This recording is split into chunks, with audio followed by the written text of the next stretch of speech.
Rekan-rekan sekalian, tetap masih dalam konteks cerita pendek, tetapi bagian dari prosa lama, yaitu kisah-kisah atau cerita yang mengandung hikmah atau pelajaran. Kisah ini terinspirasi dari sebuah literatur yang saya temukan, mungkin berasal dari Eropa. Saat jalan-jalan di perpustakaan, saya temukan salah satu literatur yang sangat menarik, salah satu buku yang berisi atau memuat kumpulan tentang kisah-kisah dari penjuru dunia, wisdom story ya, kisah-kisah yang penuh hikmah atau kebijaksanaan. Menurut yang mempunyai cerita di Eropa, saat itu keluarga kerajaan memiliki beberapa pelayan dan dayang-dayang yang senang terhadap beberapa hewan, antara lain kucing. Maka dengan serta-merta pangeran pun setiap pagi dan setiap petang bersama dengan para dayang-dayang memberi makan kucing-kucing yang berseliweran di sekitar pelataran istana. Rekan-rekan sekalian, cerpen ini sangat menarik. Sangat rugi jika Anda tidak ikut ceritanya, alur ceritanya sampai selesai. Suatu saat, di antara ratusan ekor kucing, ada yang menaruh hati terhadap pangeran. Konon menurut beberapa dongeng bahwa makhluk hidup itu seperti kucing, ayam itu bisa bercakap dengan manusia. Maka sang kucing ini memang karena kucing di lingkungan istana tentu dipelihara dengan begitu rapi, dibersihkan ya, indah ya, diberi perhatian oleh para dayang-dayang sehingga tidak menimbulkan keengganan ya para dayang-dayang untuk membelai dan lain sebagainya. Maka sang kucing tadi suatu saat tidak datang bermain dengan kawan-kawannya, tetapi duduk di salah satu koridor istana dan berdoa kepada Sang Maha Pencipta. Doanya kurang lebih dalam cerpen ini yang dikisahkan oleh yang mempunyai cerita. Ya penguasa, pencipta seluruh makhluk, Tuhan manusia, Tuhan makhluk hidup, hamba sangat mencintai sang pangeran.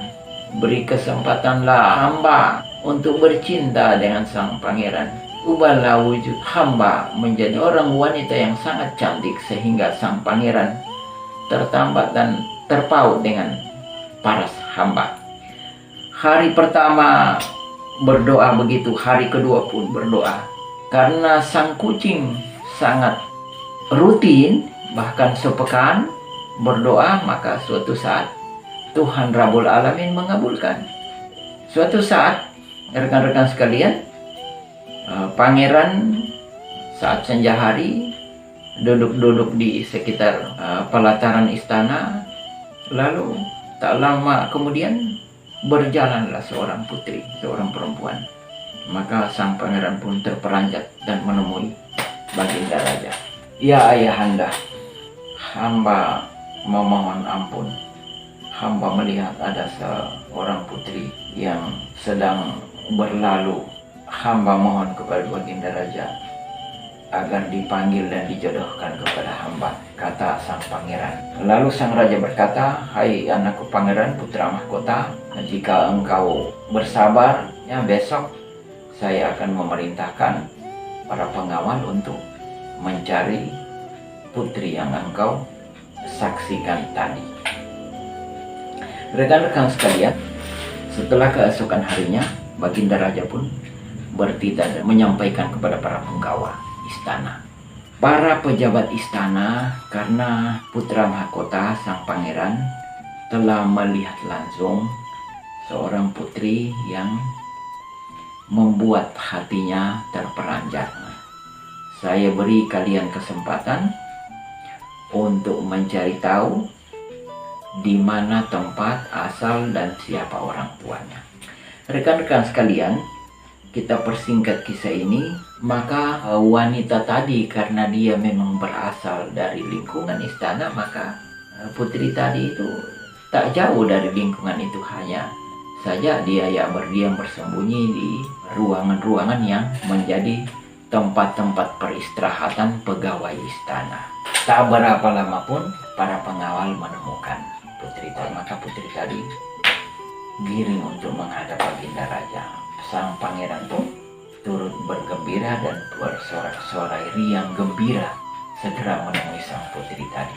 Tak berapa lama maka sang pangeran pun dinikahkan oleh Baginda Raja. Diadakanlah pesta yang sangat meriah. Sepekan lamanya pesta dilaksanakan berlangsung di istana. Pangeran pun sangat berbaik hati. Pangeran memperlihatkan kasih sayang kepada sang putri. Rekan-rekan sekalian, setelah selesai pesta itu, sebagaimana peribahasa, tak ada pesta yang tak pernah usai. Setiap ada yang datang pasti ada yang pergi. Maka sang pangeran pun tiba saatnya untuk beristirahat bersama putri yang telah menjadi istrinya. Setelah tidur bersama sang pangeran, malam pertama, malam berikutnya, sebulan, 2 bulan, tak berapa lama setelah 8-9 bulan, sang putri rupanya telah mengandung.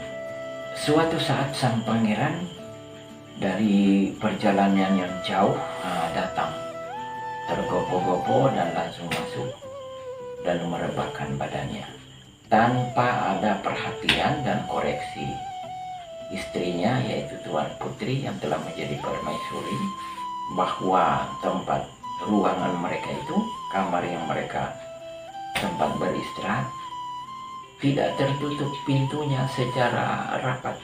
Maka masuklah seekor tikus.